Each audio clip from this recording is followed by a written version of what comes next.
My guest this week is Damon Tighe. Damon Tighe, probably one of the smartest podcast guests I've had the honor of having on the show so far. You could really tell that he spends quite a bit of time teaching because he brings this energy and motivation to the conversation that really keeps things moving along. And I could tell this guy has a lot of depth to him, a lot of experience. He's worked at the NIH. He's worked on the Human Genome Project. He's now working at Bio-Rad, which is a pretty big biotech company based in the Bay Area. And we talked about all kinds of really exciting and fun things that I enjoy talking about. It's funny whenever I talk to someone like him that's so well versed and so knowledgeable. It really shines a light on just how much I don't know and how much I still have yet to learn, especially things that he's had quite a bit of time to consider and think about, like some moral philosophies behind human genome editing and whether we should do it and how do we define those boundaries of creating the right policies to advocate for what's right for each of us and mankind and our society and the world at large. And those are big problems, and those are things I really enjoy talking about. And it's not too often that I can meet someone who can really hold their own there and teach me a thing or two. So it's truly a pleasure. I think you really are going to like this conversation with Damon. He has a lot to offer to everyone across the board. We talked quite a bit about the industry of biotech, how it overlaps with software, and how those two fields have evolved independently. What are the similarities between them? And also, just for people that are thinking about building a career for themselves, what are the skills that they need to learn to become employable in the future? So really good stuff. And I want to say thank you again to Damon for joining and supporting the EverymanBio podcast and allowing me to interview you and spend this time with you. So without further ado, Damon Tighe. First of all, thank you again for doing this. This is awesome to have you on the podcast. How I found you is actually kind of a funny story because each podcast guest that I have seems to lead to the next person. And in the last podcast, I had Sigrid Jacob, who I've been using her fungal DNA barcoding protocol. And at the top of the protocol, it says this is based off of several other people's protocols, including yours. I guess you have a quick and dirty protocol that she used to put together. So it's funny because I didn't know who you were. I saw that name, it looked familiar. And then we connected on Instagram, and now here we are doing the podcast. So I think that's kind of cool. And it's funny because I met Sigrid finally in person. I mean, God, it feels like forever ago, but it was last summer. She came to a class that Christian Schwartz was kind of running down in Arizona.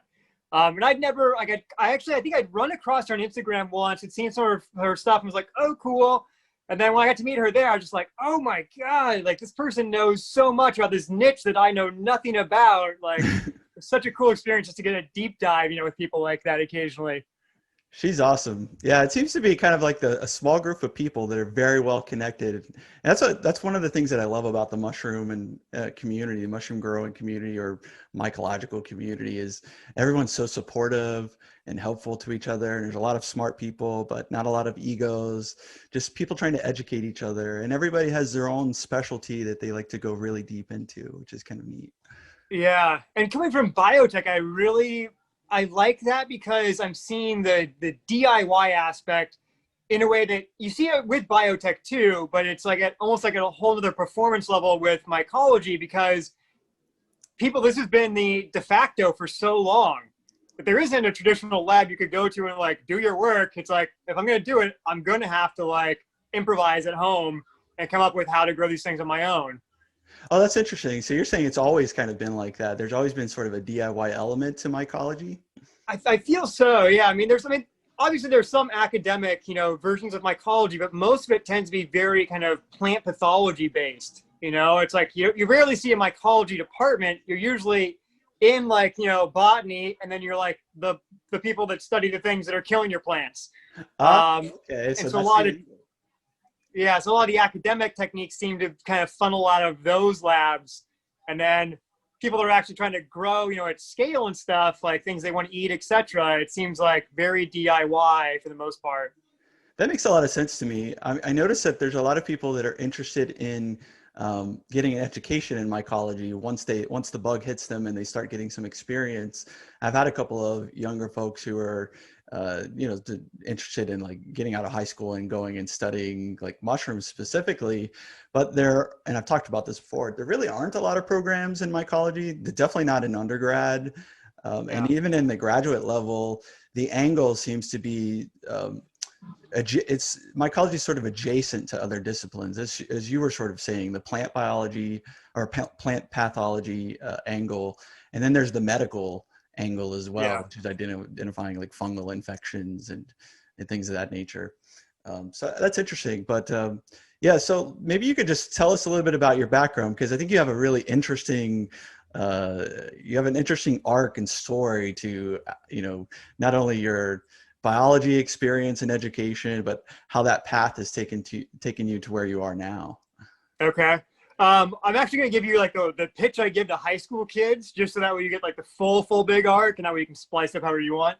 So I grew up in a really rural part of California. So usually when we tell people like, oh, I'm from California, they're like, oh, beaches and like surf. I'm like, I didn't see the ocean until I was like 16, I think, like I grew up like in the foothills and in a really, like poverty stricken county, and like, looking around like high school, like what the jobs are, it was like work in a defunct like forestry industry that's like falling apart, work at the cement mine that's falling apart, or factory, or work in the schools. My mom was an art teacher. She was like, don't do that.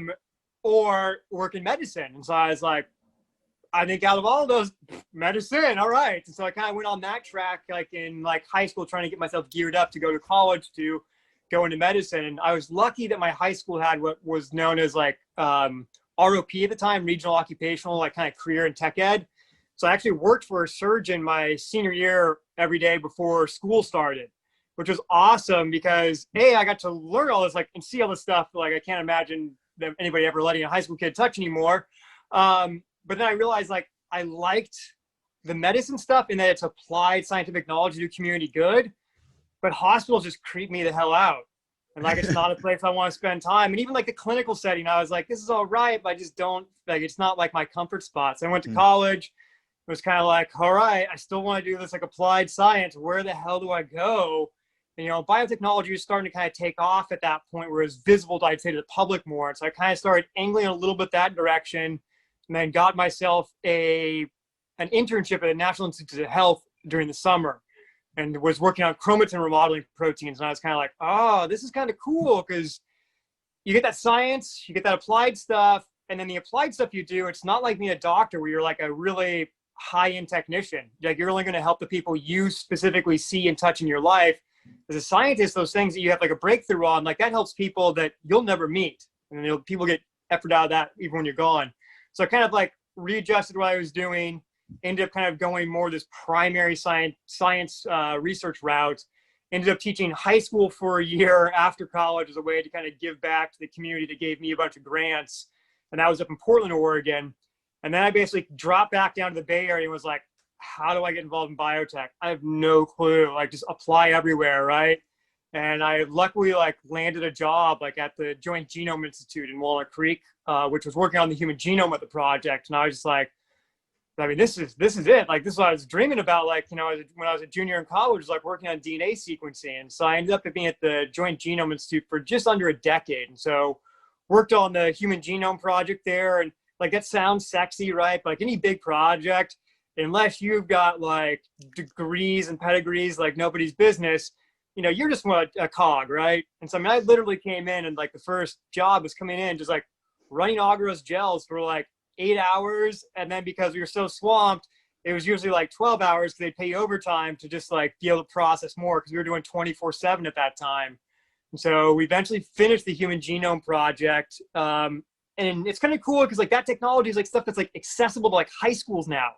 I mean, like anybody that's ever done like gel electrophoresis, that is basically the technology that we use to do the human genome project on. It was just shrunk down into these devices where each one of these little fibers is like one of those lanes in one of those gel boxes. Oh, wow. Where we're separating basically just dye tagged nucleotides from a PCR reaction.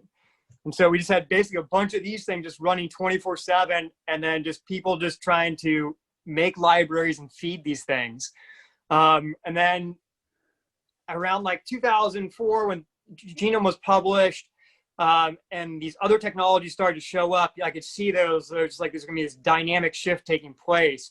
And that's where like there's just this explosion of new ways to do sequencing. And all this really came out, I would say, partly due to Craig Ventnor, because Human Genome Project, the way we were originally doing it was like literally like walking our way down the genome using PCR. And so you had to like build new primers every time. It just took an immense amount of time. And so Ventnor came up with this idea of shotgunning it, basically blow it to bits, put it inside vectors, use the same primers every time. So all of a sudden you could do stuff in parallel. You didn't have to wait for information. And so that then allowed it to go on to like this was like an old 454 chip. And so this, I think we first started seeing this in like 2005, 2006 at JGI. This is 4 million reactions like in a little plate, where like when you're doing the human genome, you're looking at like our max capacity plates were 384 when we were running on human genome. And so this is like, that's a substantial upgrade really quickly. All of a sudden that human genome gets done potentially in a month and not 10 years. And then it just like, and then just the flood happened, right? You had Illumina come out, you had like Ion Torrent come out, and then like PacBio and just all these things. And so I was there through that, and then transitioned from working on actually the production line of how do we sequence all this stuff to I ended up in a quality control position where I realized that the biggest threat wasn't necessarily always the reagents we were getting from people, but from our own internal protocols. And so I worked on trying to develop new protocols that made the way we sequenced more efficient and cheaper. And so I ended up figuring out how to sequence really large fragments that nobody ever thought was possible. And that led me into an R&D role where I was then trying to figure out how to sequence entire genomes from single unculturable cells. Because you gotta remember, like, we don't know jack shit about biology. Because we've like named, documented like maybe 3% of the organisms on the planet. And like the other 97% are all these like single-celled microbes that we can't even culture, so we can't even study them. And so being able to grab one from the environment, crack it open, amplify its DNA so that you can sequence it, allows us at least to see what genes are there, put a name potentially on it, and then figure out what's doing within its, you know, ecological niche area. And so that's how that was basically my last role at Joint Genome Institute. Once that paper got published, I just saw that they wanted me to productionize it. And I was like, man, I've already done that a handful of times now. And I was starting to run into this issue where I was helping hire people into the lab. And we'd have these people from four-year colleges that were like freaking awesome in the interview. You're like, I can't wait to work with you. And then you put them in the lab and you watch their like lab skills. And I was like, oh my God. Like, I guess that maybe that person should wash our dishes until we find something to do with them. You know, and it was like simple things like this, like people not knowing how to use like a micropipette. Like they'd obviously touched it, but they weren't like proficient with it, which is what you would expect when you're hiring somebody out of like, you know, a UC. And that wasn't always the case. And so I did kind of a career transition that more or less hybridized my research life and my teaching life under kind of like a roof with Bio-Rad. So Bio-Rad is this huge biotech company. It's been around since the 1950s. I jokingly say, nobody at Bio-Rad likes this, I call them the Ace Hardware of biotech. Like they make all the stuff that everybody uses to do all of their work with, right? If you're making drugs, you're using Bio-Rad. If you're doing research using Bio-Rad, if you're in a clinical environment using Bio-Rad. So they're like this awesome place to be for doing education because you've got all the tools around you and all you got to figure out how to do is like contextualize them in a way that it makes it easy for instructors that don't have a background to like more or less pick up a box, read it, and then pull up the stuff and be able to do it with their students. And so that's what I've been doing for, man, almost like 8 years now, which is way longer than I thought I would be doing this. But it's that feedback loop of like seeing people grow programs and just seeing students grow what they can do is kind of addicting. That's an incredible story. There's a lot to unpack in that. I guess the first thing that comes to my mind is having been in biotech for so long and even having had to adapt your own. Initially you started out wanting to go into the medical space, and then that kind of shifted into biotech. And then even within biotech, you began to see changes in the industry. What do you say to young people now that want to get into biotech in terms of how they should go about approaching their education and balancing a traditional four-year education, it's theory-based, versus the practical side of it, which you touched on a little bit? And that's something I talk quite a bit about on the podcast, is what is this sort of role of the DIY biologists, the people that are out there just trying to learn how to do practical things. Where does that fit in with traditional theory-based education, mentorships? Maybe you could talk a little bit about Yeah. the place of all of those things. I mean, it's really dynamic right now. And you gotta remember, like, biotech right now, I think, is where tech was in the late 80s, right? People getting jobs had to have that pedigree. They're like, oh, you went to this school, you learned how to code there, cool. But what's it like now in tech? They're like, show me your portfolio. Show me what you can do. And I think biotech is slowly headed that route. It's going to take a lot longer, though, because portfolio is a little hard to show, right? And so HR kind of departments are going to lean still pretty hard upon pedigrees.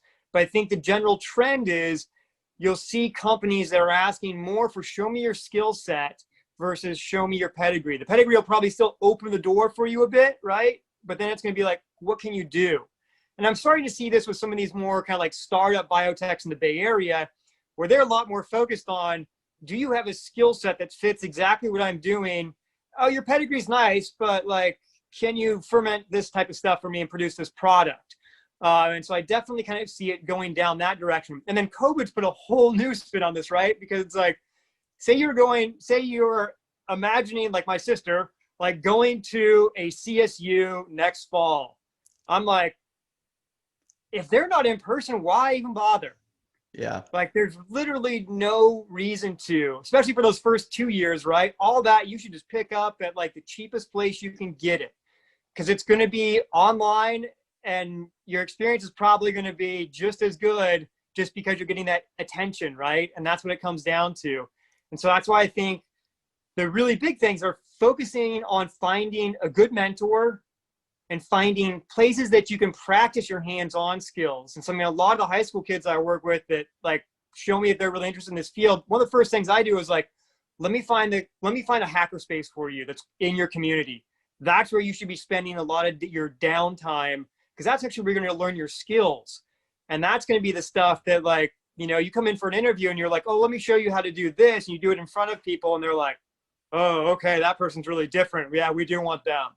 And so I think there is going to be this refocus in biotech on skill set and being able to demonstrate that. And that's why hacker spaces are really important, or just making your own little home lab and like getting funky after one thing like you're interested in. Like, so for like me recently in the last year, it's been like learning to grow like fungi that nobody else is really interested in like growing per se. And it's caused me to learn things and develop skills that I probably wouldn't have been able to pick up in most academic places. And so you can literally learn a lot on your own by just investing in a little bit of like equipment and time. Yeah, I think one of the things you touched on that I have a lot of experience with, because my background's in software engineering and tech, and I've given plenty of talks to people that are maybe in those boot camps, and I don't know if there's anything similar in the biotech space, but right now They're starting to be. Yeah, there are a lot of boot camps to help people get ramped up on coding. But one of the things that I often share with people that are interested in getting into tech or software development, web development, whatever, is that pretty much the job is learning. The job is really learning how to learn is really, really important, because technology is changing so quickly that whatever skills you learn today, whatever programming languages or tools and frameworks that you learn today, they're probably going to be fairly different in 6 months or a year. And so part of the job is learning how to learn and learning how to adapt to those changes, and to apply the accumulated experience you have towards learning and adapting those new tools and technologies. And so most people that are in software development, if you were to ask them, 99% of them would say they're self-taught. And I think one of the biggest drivers of the shift, because I've been around long enough to notice that shift between the demand for people with pedigrees in computer science versus those with the hands-on skills, was the sheer demand for software developers. Because there was such a high influx of demand over the last 10 years, the only way to fill that supply was to change the requirements from requiring these pedigrees to, look, we're a company that builds houses. We need contractors that know how to swing a hammer and can frame Mm-hmm. a house. And I wonder if that same thing is happening in biotech, because you mentioned some of the key technologies in biotech were getting cheaper, faster, easier, scaling as well, like sequencing, for example. Are you anticipating, or are you seeing that biotech in general is on the verge of a huge influx of demand in workers in general? Do you see anything that's keeping the supply of skilled biotechnology workers, preventing that from keeping it in short supply? Um, because I think if the answer to that is yes, we could probably anticipate probably even faster the lessening of requirements for pedigree. And then the other thing I'll just tack onto that is just anecdotally in my experience, when I occasionally I'll browse Indeed, and I'll go and type in biotech or genetics and just look at the jobs. And part of the reason why I like to do that, not because I'm looking for a job, is because I want to see what skills the companies are asking for. I want to know, like, if you've got a new startup, it's hiring 10 people, what are the skills that they're asking those 10 people to have? And one of the things that I've noticed, and I don't know why, but I have some suspicions, you probably know exactly why this is not only do they require a master's or a PhD, or they prefer that, but they're only offering to pay them $60,000, $80,000 a year. And that's not a lot of money for someone who's put in the time and probably a financial investment into getting those degrees. Mm-hmm. So I think all of those things are, probably contributing to potentially a shortage if there is one, but perhaps you could chime in and offer some thoughts on those things. I mean, that low salary shoot that a lot of these places are doing, I think some of that is from these startup spaces, right? Because what they're trying to do is say, oh, we'll compensate you by having options, right? When we maybe go public in a couple of years. And what they're trying to do is they're trying to pull people that are used to working in primary research where you get paid beans.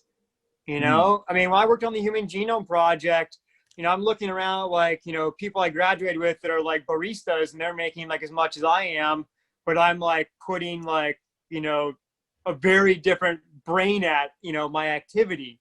And part of it's just the underfunding of like, I think research in general in the United States to some degree has like kept those prices low. And so they don't have to jump at them right away. I think what will start switching that is once more biotech products become readily available in a consumer market, I think that then starts to then change the dynamic on businesses entering and the influx of how many people they're going to need.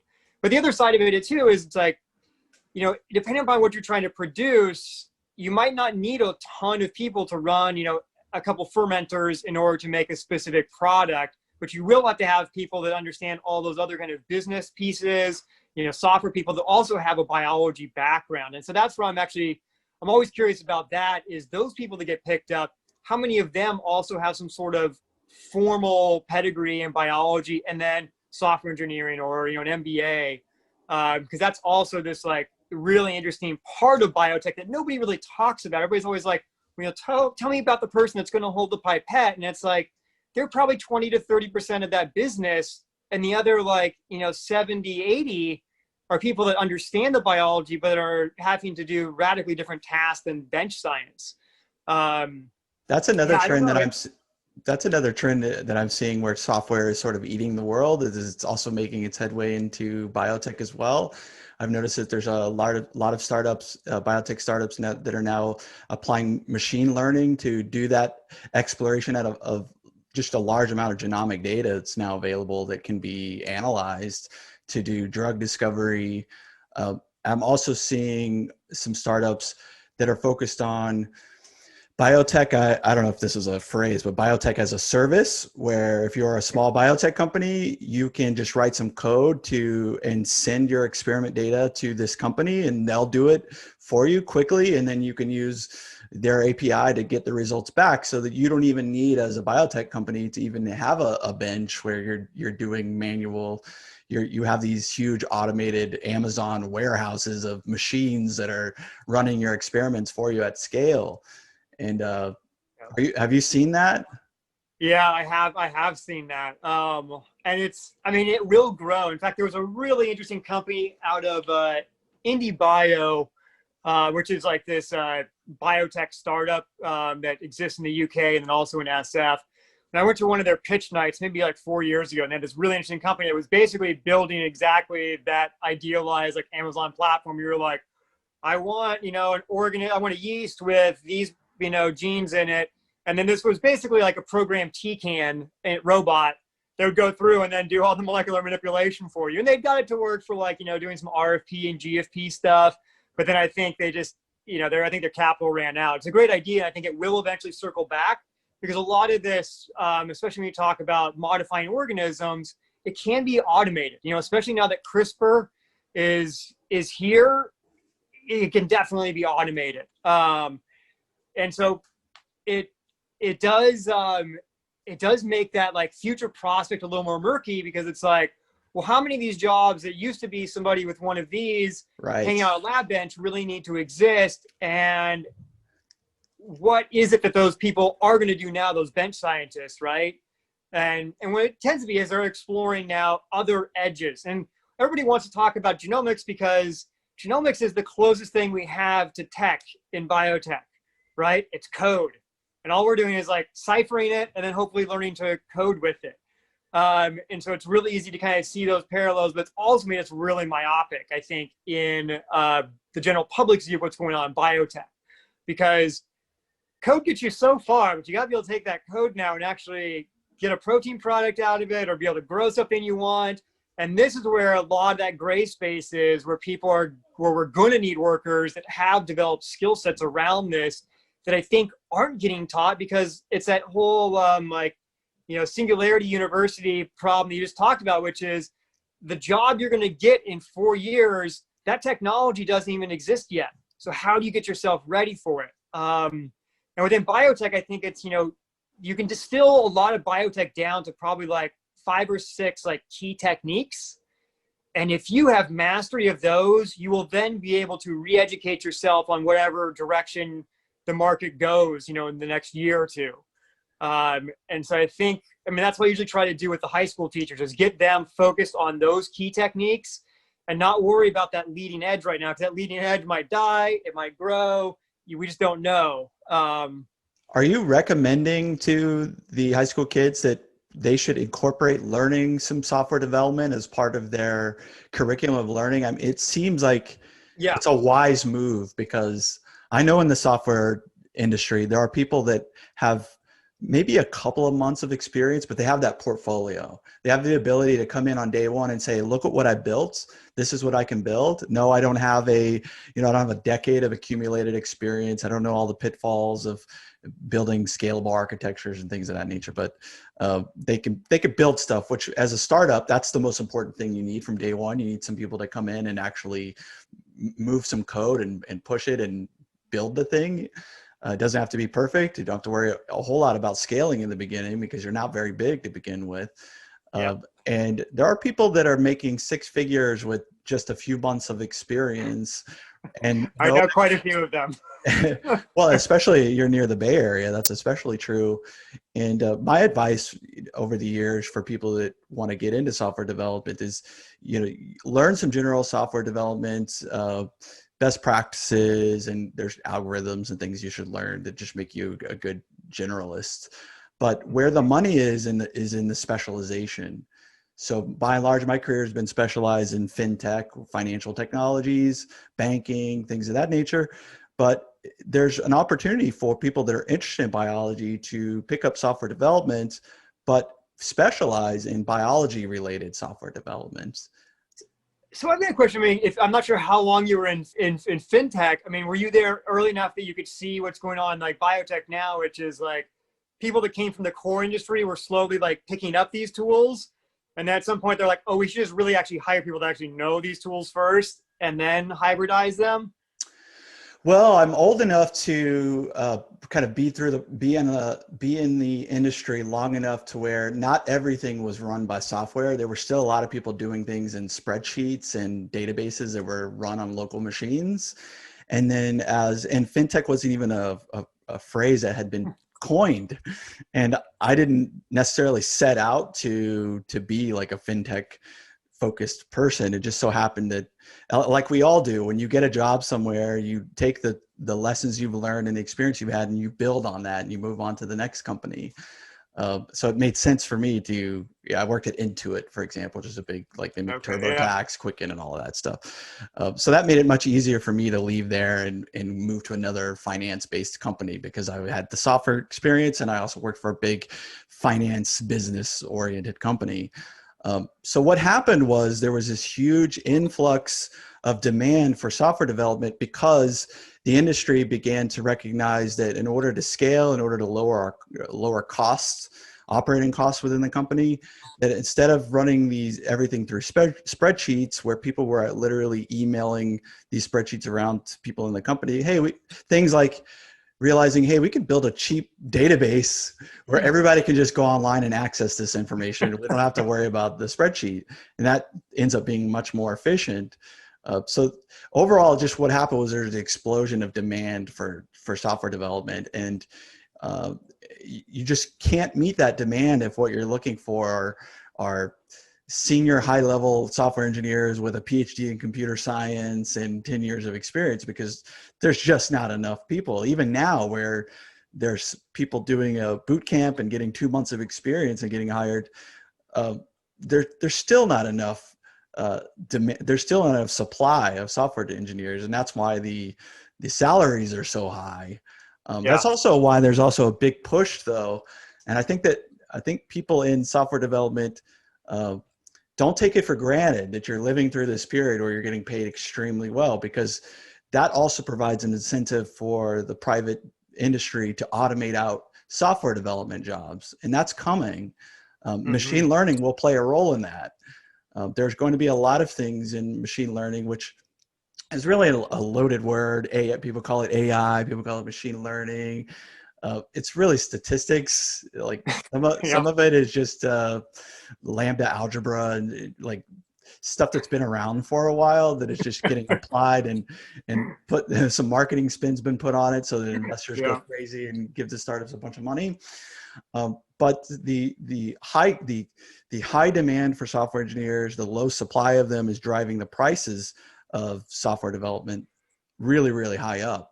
That creates an incentive to use machine learning to automate out things that software engineers are doing right now. So I do think it will level off at some point.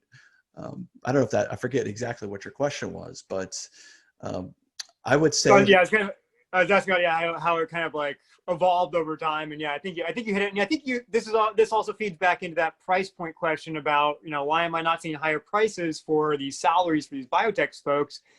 And it's also, like at the tech side of it, that was something that also infiltrated all of these industries, right? Finance, right. Like anything, everybody all of a sudden is like, oh yeah, we've been and now biotech, yeah. And so biotech, we're not the same way. Like we're not going to have Wells Fargo going like, can you make me a GMO, for this, where like, Wells Fargo could be like, hey, we need you guys to manage our data. And so that's why I think also there was such that demand bar that just went like through the roof, right, for software engineers, where I don't think we'll see that in biotech. It'll probably be more of like a slow, steady growth versus like an exponential thing. We'll get a little exponential, I think, maybe in the next like 5 years, but I think that's going to be unstable. And that's as a lot of this money that came out of these tech booms has gone to VC. They're like looking at biotech and they don't know enough about it yet. And so they're like, I'm putting my money in there and I'm going to get the payouts like I got from tech. And it's like, ooh, you really don't understand the whole R&D process. It's going to be a lot longer cycle if it happens at all. And so I think we'll see this big kind of influx. We'll get this quick exponential growth, and then that'll kind of crash out as they realize what products can actually make it into marketplaces. Because that's also the hard part, is a lot of the things that biotech makes right now are in a extremely regulated environment. Like there's not many direct to consumer biotech, quote unquote products. And you really need that in order for an industry to kind of get really exponential.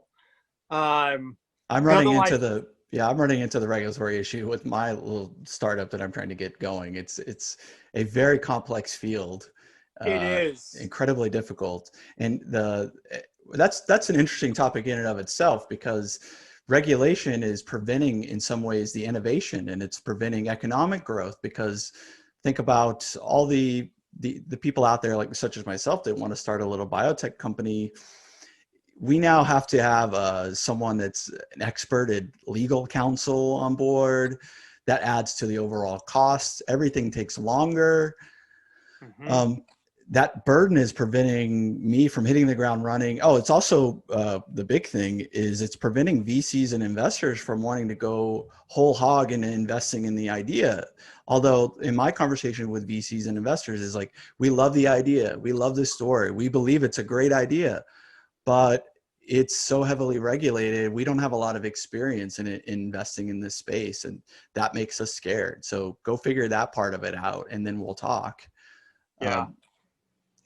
So that's interesting, and I also think the other advantage that the tech world had that perhaps is going to happen in the biotech space is that you had some of the early smart inventors of the internet, some of the early advocates and authors of all the JavaScript and some of the big tools and libraries that sort of built these layers of abstraction that opened up the world of software development to a whole bunch more people that didn't have to have that really deeply ingrained knowledge. And I don't think that that's quite happened yet in the biotech space. And I think that's something that the DIY bio space is sort of doing, because people like me who don't have the formal education are just having to take what I've got and figure out how to make it work and read papers that are highly technical and go, what the hell does this thing mean? What are they saying? You guys spent 5 days translating this paper that was 2 pages long. Yeah, and you find out like they're doing things in a very there's actually a lot more room for how should I say this? In some of the protocols, there are specific tools and reagents they use, but what I'm finding is there's actually a lot more leeway. You can still have a lot of success and not follow these protocols exactly the way they do it, and using the exact same reagents that costs an arm and a leg in a lab setting. So there's actually a lot more forgiveness and leeway in replicating scientific research in a DIY bio space. But I think that, again, I think that what will probably happen, as you said, in the next 5 to 10 years, there will be more abstraction. I see this on the plasmid development side as well, where people are being able to plug and play genes and transfer those into different organisms without really understanding how the genes interact with each other. They just know that, hey, I could take this antibiotic resistant gene and just plug it in, right? Which is awesome, but also kind of scary because we're talking about biology. But I think when you get to that level of abstraction, it really opens up the opportunity for more people to get into the space and to build something interesting. Yeah, and I think the long-term perspective, that's definitely it, because it's like, I mean, we're still, because we don't know this, like 3% of the species on the planet, we're still mining all of this free code, right? And that's all code that you can then start to build other things with. But we're still in that learning process of what does this even mean? How does it play together? I know I can take pieces now and move it, but I have no, but the big picture is hard for us to see on some of this, which is interesting. One thing I do want to circle back to is I think for the tech though, a big portion of it too was some of these foundational platforms per se, or concepts, were also more IP open at the beginning. That I think also helped a lot of this proliferation, where in biotech, it does get stymied a bit, especially by anything that goes through a patenting process, right? Because all of a sudden you got a 20-year lockup on anybody using it, which just, just slams the brakes on. I mean, I think one of the most, illustrative examples of this is the UK team that came up with how to produce monoclonal antibodies. And they specifically didn't patent it. And like the UK still says this was the biggest mistake ever, like in like biology for the UK, was not patenting this. But what it did was it allowed all of this proliferation we've seen in the last 15 years of immunology, and especially applied immunology, like these, like CAR T and all this type of stuff would have never existed if we couldn't have had this open domain. And I think that's one of the threats against biotech moving fast is actually the IP space. And that's where a lot of these DIY biohacker spaces are kind of, some of them have recognized this and are starting to move towards how can we do stuff and then legally block it so that nobody else can then block everybody out. You really, this is an amazing conversation to have. So many things to talk about here. So that's 100% true. In the early days of the internet and technology, there was, and there's still, largely internet is still largely run on open source software. Thank goodness. And I think the technology industry and the software development industry has struggled with how do we maintain this idea of openness and sharing the knowledge so that we can make the web a better place, but also where is there an opportunity to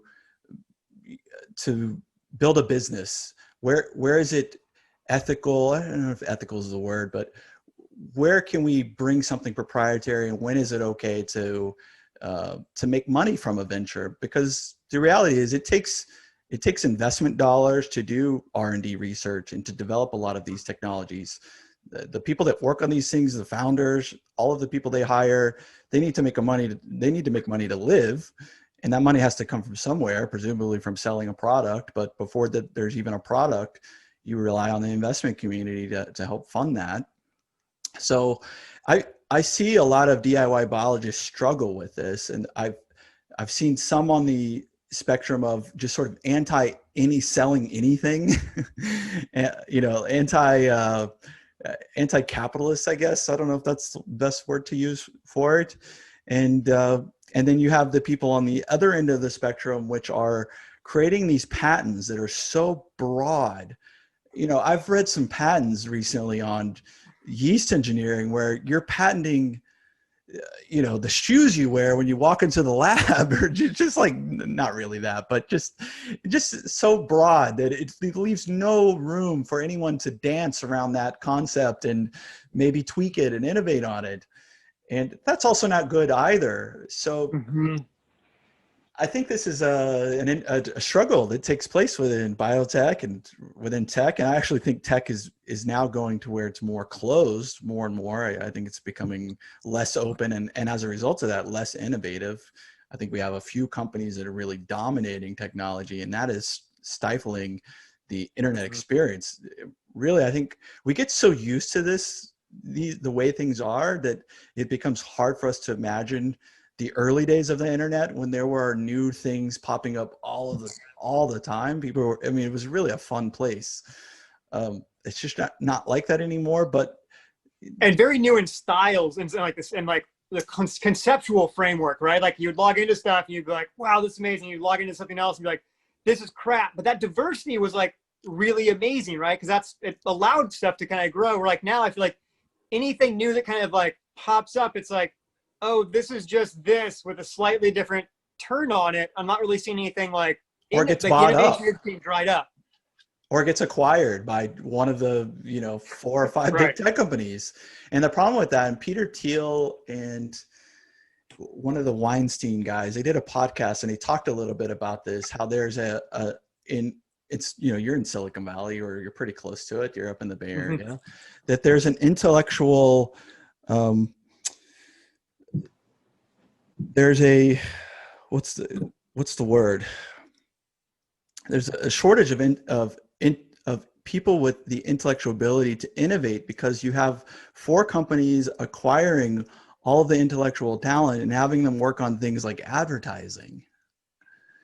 And so when you do that, and they're global at this point. So when you hoard all of the world's intellectual talent and you have them work at one of these 4 or 5 big tech companies to work on how to sell more advertising or get more eyeballs on their search engines or whatever it is that they're selling, that's less intellectual minds that are working on their own personal passion projects that could be the next big thing, a cure for cancer or whatever it might be. So that's definitely a real problem, I think. I'm not sure how you go about solving it. Perhaps it is time to break up some of these tech companies, but anywho. Yeah, and that's the danger of any industry, I think, that grows really quickly and then starts consolidating, right? And you see that within biotech too. I mean, the last great, economic depression really made a landscape for a lot of that same type of behavior take place within biotech. And so you saw like companies like Thermo Fisher and Roche, I mean, just like grabbing everything they can to basically do the same thing that's happened for, some of these, the four big techs. Because then they get to kind of have their hands on everything and then control the conversation. And that's like the dangerous part, is that controlling of the conversation of what we do with this technology. Because if you only have four people speaking, you're definitely not going to represent what the whole like humanity wants from those technologies. It's going to be very biased. And so I think that's always like kind of like a dangerous part of these landscapes, right? And it's one of those things where I do think that like federal regulation could play a very pivotal role of making sure we don't end up with these kind of oligarchies around, these large companies. 100%. Yeah, and it also makes a good case for encouraging the DIY bio community because they're outside of these traditional systems and they're banging on things and breaking things and figuring things out. And so I think I think that's a great thing. And I think one of the things we do need, though, and I'm slowly starting to see this, and I try and put this in the ear of every freaking high school kid I see, is like, what we really need in biotech is I need more people that are going into law school that are interested in biotech. Because we need you guys to keep the field open so that people can continue to do innovation. And on the other side of it is like, there's some major choices we're gonna have to make as a society about what we're doing with biotech real quickly here.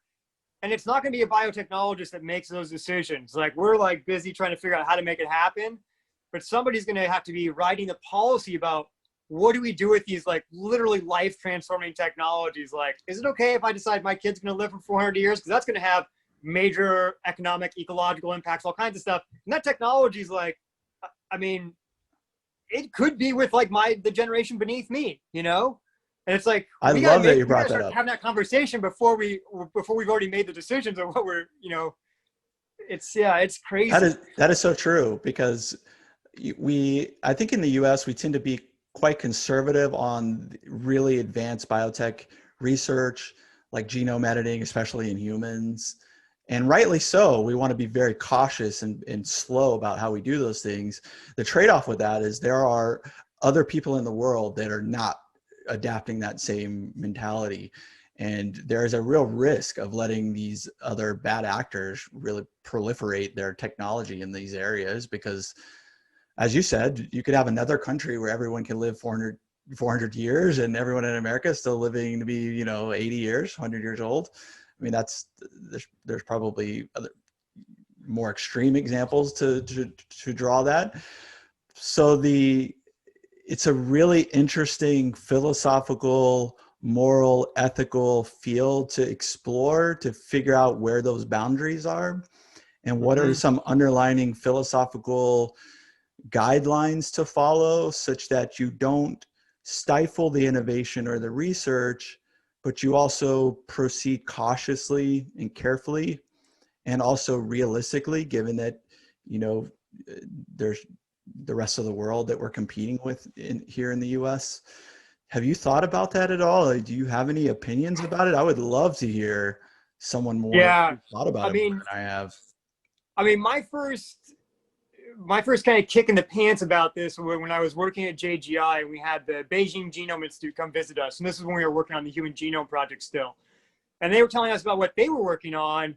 And I was kind of like, I don't want to say like, I mean, eugenics like comes to mind, right? Because I mean, they were really interested in sequencing like I forget if it's like 56 different tribes, they had, tribal groups per se of China they had like identified, that they wanted to figure out why those groups had certain traits that they thought were desirable.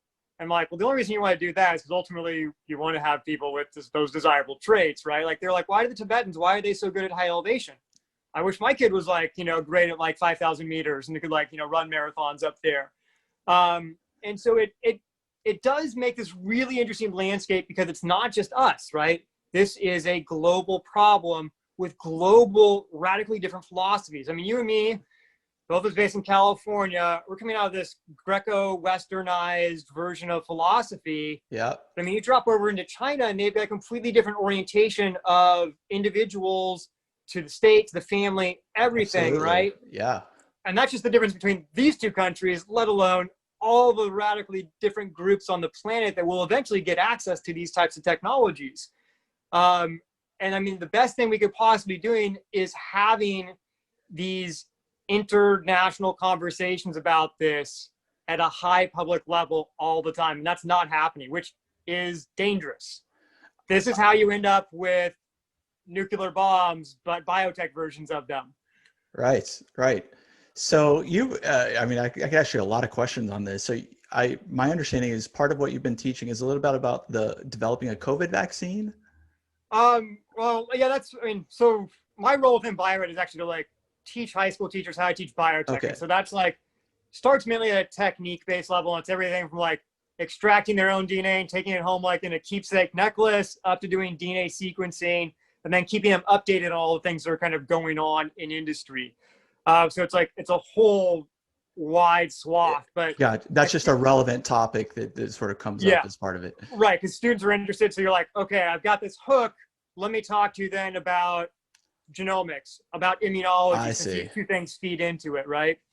But the hard thing is, I mean, a lot of education in academia is still siloed, right? So people like, you're going to your biology class, oh, we can't talk about how somebody would use the technology. That's for the history class, you know, or for the sociology class. It's like, no, like these silos need to talk. Otherwise bad things happen. Absolutely. Well, I brought up the COVID thing because I've seen a couple of papers that suggest the virus was built in a lab. Have you had a chance to look at any of those papers? Are they legit? Where do you when those stand first on came that? out, like I was reading them like as fast as they would come out, and most of them were just They get refuted. Didn't have strong arguments. Yeah. You know, they'd be like, oh, this piece looks like it came from HIV, and it's like, yeah, but if you just take that piece and you blast it, you're also finding tons of other things. And if you look, so I went through and kind of like, it's a small genome, and so you can literally kind of go through and just look at different kind of, you know, the proteins that are in it. And yeah, and you realize pretty quickly, like, if somebody built this, it was somebody that would have had to been on their A game and didn't leave anything behind that would say, oh, somebody did a modification here. And made it look a lot like a bat coronavirus at the same time. Right, yeah, it played really well upon, you know, a possible new jump. And so it's like, it basically becomes like conspiracy level, right? Where it's like, there's no way to disprove it. Right. But there's also like, there's no smoking gun. There's no like hard evidence that's like, okay, this is definitely what happened. Yeah. And this is always the hard thing about conspiracy theories, right? Is that they're disprovable. And so, and science works upon disproving stuff. Yes. Like, this shit doesn't work. Oh, this worked. This doesn't work. Yeah. And so you have an untestable hypothesis, which gets you nowhere. And that's where you can't really I definitely believe if you make a claim, you have to support that claim. It's impossible to disprove something. Yeah. It's more like philosophically it doesn't work. It's like if you're going to claim something, you need to provide evidence. Yeah. So that's interesting. And the reason why I asked that question was, and maybe you don't know, but if you do, I'd love to hear your thoughts on it. Should we edit human genomes? Just generally speaking. I mean, it's a real tough one, right? Because it's a slippery slope. So within like Western philosophy, because the question becomes, what's the boundary of how much to do it and what should you do? Right. Like maybe I don't want my kid to have Down syndrome, and everyone's like, okay, yeah. But then like, I want my kid to be a little smarter. Oh, that's not okay, right? And it's like there's just, it's not, you know, it's this gray line delineation from that. And at the same time, we already do a degree of selection as it is based upon mate selection, right? Like, you know, most able people aren't like with maybe somebody with Down syndrome, right? You know, and there's like, so there's already decisions taking place, but it is really hard of like, where as a society do they say like, okay, here's the line. And we don't have a philosophical way to deal with that. I mean, I took a class in actually like the philosophy of biotech in college, which is like, and now looking back, like in early 2000s, like that was kind of groundbreaking that somebody was even doing this in my college. And you really just realize that we have just a cobbling together of philosophical structures, and none of them really deal with it well. And so we were trying to take basically exactly this, like designer babies, and use Thomas Aquinas, use Aristotle, and use like Nietzsche, and be like, so what do you get? What's the decision? And it's like radically different, right? And yet we live with all three of those intertwined in the way that we think in Western philosophy right now. And it forces us, I think, to rethink what it means to be a human being. Yeah, it Because really does. this will change the definition of that. Yeah.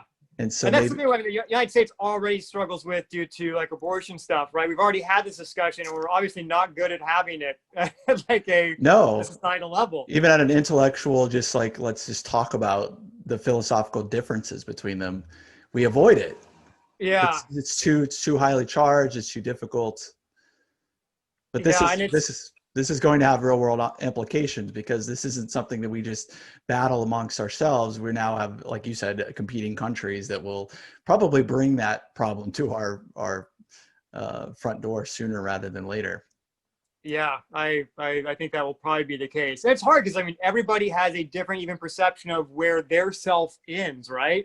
Right. Like, I mean, the old like Buddhist like thing, like if you clip your fingernail, I mean, is that you? And like you're just throwing yourself out, or like, you know, I comb my hair in the morning, I throw myself out.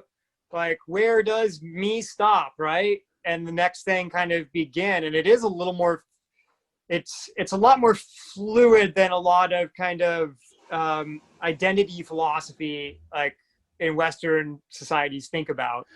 Yeah. Hard, really hard to wrap people's brains It is around. hard. I mean, it's not something we spend a lot of time thinking about and talking about. But I love this stuff, by the way. Like, I love just like, especially these new areas of thought where we can kind of throw ideas against the wall and go, does that really work? Or what's the flaw in that? I think that's interesting. What comes to my mind is the idea of consciousness, because some people would argue in the future that we're all just going to upload our brains to computers, and that's the future iteration of humans, is it will just be these machines running like some version of software that has our consciousness. I mean, singularity is in our lifetime, right? Well, supposedly, right? But how much of our consciousness is, and we even have scientific evidence of the body's role in shaping our consciousness, or that our body is an extension of that as well.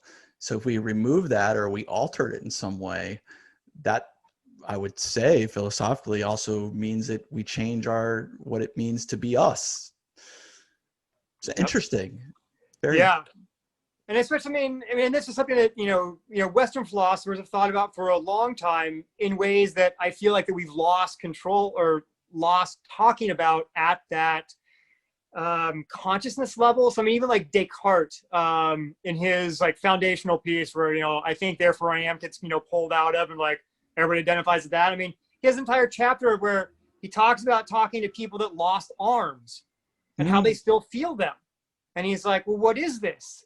Does that arm still exist in their conscious plane? Like, you know, this kind of dualism issue that we've, you know, inherited in Western philosophy of like mind versus body, physical versus out there spiritual. It's really difficult. And then, yeah, and especially, I mean, you know, in California or in other places, you know, where you've got access to things that obviously change your perception really easily. Even alcohol does that, right? Is that creating a different person during that space? Well, if we look at psychedelics, which is something I'm interested in especially in the treatment of mental health issues, psychedelics, especially psilocybin from psilocybin mushrooms, has the potential to offer an experience of altered consciousness that is often in many ways what people who suffer from mental illness need in order to begin to develop faith that there is a different way of seeing the world. There's a different way of living, because there are some versions of depression that manifest themselves of, I'm stuck in this negative feedback loop and it's impossible to get out of this loop. And psychedelics provide a glimpse into, actually, no, there's other ways of experiencing consciousness. And that can be enough to give you hope and find a pathway to healing that we don't really have any other way of offering to people who suffer from those things. And so I think societally, we are becoming more open to exploring what these tools offer for broadening our definition and understanding of consciousness. I think last month, I just discovered that there's a company called Compass Pathways that went public, UK-based company, but they went public on NASDAQ, and they specialize in psilocybin treatment for mental health. And I think Oregon has it on the ballot this year to legalize it as well, specifically for treatment as well. I think California has 5 cities which have decriminalized it. So I think medical marijuana has paved the way in shifting people's perceptions on the role of drugs in society and the potential for using them especially for therapeutic purposes. And I think that as we go more and towards more intense psychedelics like psilocybin and some of the other ones that exist, it will only prompt more questions about consciousness. What is it? What does it mean to be alive? What does it mean to be like, what is the self? And that's going to force people to confront all of these questions that apply to biotech and human genome editing, because they very much overlap. Yeah, and it causes you to do this thing that's really important, which is perspective shift, right? Because, I mean, everybody right now probably knows this because you've been stuck in COVID world to some degree, right? You were getting like, you know, tracks in your carpet and things like that for doing the same thing every time. And you probably are realizing what that's doing to your mental capacity. And that being able to like perspective shift allows you to see problems differently, find solutions, right? But then also see how might somebody else see the same problem if I'm trying to make a decision about how we use this stuff. And which is, yeah, I think the psychedelics can be very helpful in that regards. I mean, for me, it used to be travel. I'd try to leave the country for basically my entire Aliquot vacation from like Joint Genome Institute, because that would allow me to do the same thing psychedelics did, but just took a lot longer, which was then to like get off the plane, get off the BART station, see my neighborhood, and have this James Vu effect, where I'm like, this is stuff I've walked by every day of my life, and all of a sudden it's radically different to me. I'm seeing different things in it. I'm noticing details I never saw before. And psychedelics does that in a different way that is much more time effective, for one thing. But then also it even has like a deeper kind of structural change for a lot of people that especially have had trauma. But even people that haven't had trauma, we have built-in pathways that we've all made into ourselves that are good to disrupt every once in a while. So you don't become that angry, crotchety old person, you know, that we all kind of become at some point. You want to be able to keep yourself flexible. Yeah, or the scientists and mathematicians over the years who've used it to try to think about problems from different perspectives, because they've gotten ingrained in the way that they go about the patterns of thought that they use to explore problems. So it's helped them to broaden that. And yeah, just like your thermocycler there, right? Like that probably doesn't exist without, you know, Kerry Mullis and his, you know, Highway 1 acid trip. Yeah, 100%. If that story's true. I'm actually not familiar with that, so you should go look that up. It's like we wouldn't have PCR if it wasn't for this guy that everybody kind of thought was a little off and kooky.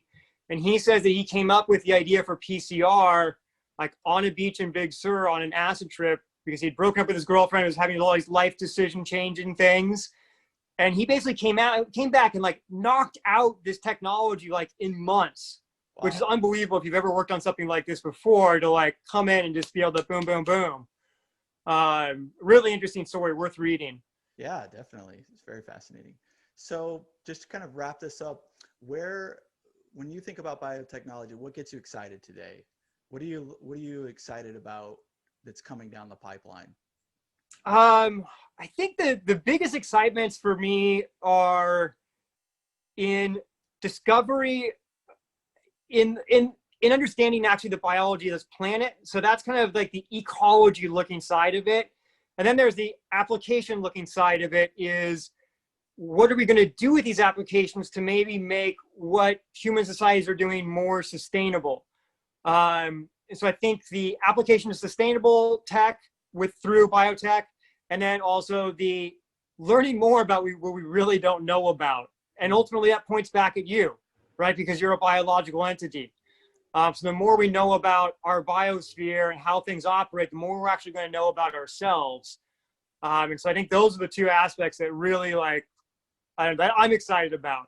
And because so going through an academic program in kind of chemistry and biology, there was focus at biotech, I never learned about ecology at any level.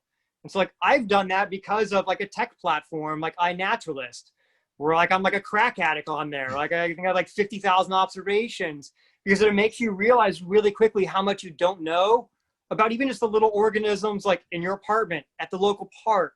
And that kind of curiosity is really important.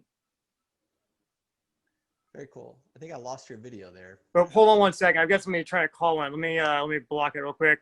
No worries. Oh, sorry about that. Yeah. So you said there were about 4 or 5 things that you tell the high school students that they should absolutely learn. What are those things? So PCR, every single genomic technology that's come out is based upon PCR, which is actually a really cool technology, because it takes understanding how does an organism do that thing, and then how do you do that in vitro.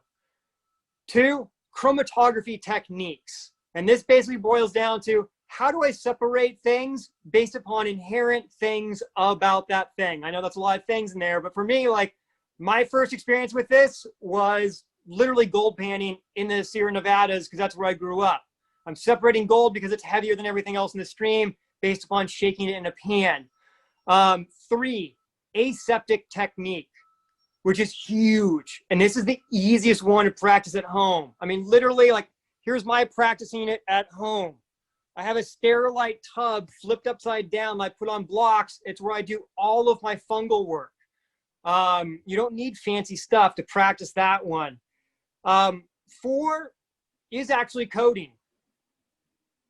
Getting a baseline, because we've become so genomically focused. We're never going back to a time we didn't have that. And so you need to be able to figure out how to deal with this immense amount of data and organize it. And that's going to happen at all these leading edges of biotech, not even just genomics, but everything else. So organizing that data is going to be really important. And let me think if there's any other ones. I mean, it goes along with the aseptic technique, but just learning to culture stuff. Pick a favorite organism and learn how to culture it. I mean, it could be your favorite butt bug, E. coli, and you just learn how to replicate that like crazy. It could be some plants. It could be fungi like I'm doing. But find one of those and get used to learning how it behaves. Because it's people think about culturing industrial agriculture. And it's not like that. It's a lot more artisanal. You learn things about how this thing responds to things you do. And that goes a really long way when you hit trying to do a real project. Because you're not just taking stuff you read in papers and being all right, this should work. And all of a sudden it's not working because, you're a couple degrees hotter, or you bump the plates and you didn't realize you're bumping plates. Yeah. So I'd say those 5 kind of cores. That's amazing. That makes me feel better about my learning path, because those are all the things that I started with. So that's excellent. Yeah, and those probably, as you've been reading papers, right, it probably gives you the foundation of at least where you're picking up enough of that paper that I can now go out and look for that other stuff that they're talking about in this weird language that they've developed because they've been talking about it for 50 years. 100%. And my way of doing that is I began to pick projects that incorporate the need of all of these different skills. So I'm learning DNA barcoding of fungi. So for that, yeah. So for that, I'm culturing a lot of fungi as well. I have to learn PCR. I have to learn pipetting. I have to learn dilutions. I have this as a goal, but really the goal is the learning that gets me to the destination, which is I have a sequence in front of me. That's the end result. But it's the process of learning and getting to that end goal that has taught me how to learn all these other ancillary skills. So I definitely recommend people to find a project that they're passionate about, that they love, and use that to help drive their learning forward. Because I think it's a little bit different than trying to learn these things in isolation. If you have a goal in mind, it's I want to grow mushrooms, right? So for that, you'll need aseptic technique. You'll need a lot of these different things. Yep, you'll need the PCR. You'll need to understand electrophoresis, chromatography. You get a little taste of all of that. And I mean, really, if you look at industry, a lot of it is that. I say the only other thing, if you're looking to then take these skills and be broadly applicable to industry, is in learning large scale like fermentation techniques, right? And Mm. literally you could start that by beer brewing at home to get a feel for what that's like, and just make your beer brewing a little more sophisticated with some probes. And you'll be able to pick up that skill set too. And then you can drop in, tons of places in industry. Very, very cool. Very cool. Man, you're a wealth of knowledge, and I feel like I could go on and ask you more and more questions for hours, but I won't do that. Hopefully I can have you on Yeah. again, another time. We can go deep in some of these other areas, because there were so many things you mentioned about like the prior places you worked and the Human Genome Project that I would love to get into. So thank you, man. Thanks a All lot right. for joining, and I really appreciate your time. Yeah, you got it. This was fun. Thanks. All right. Thank you, All man. right. All Yep. right. Take Talk to you care. soon. All right. Bye-bye.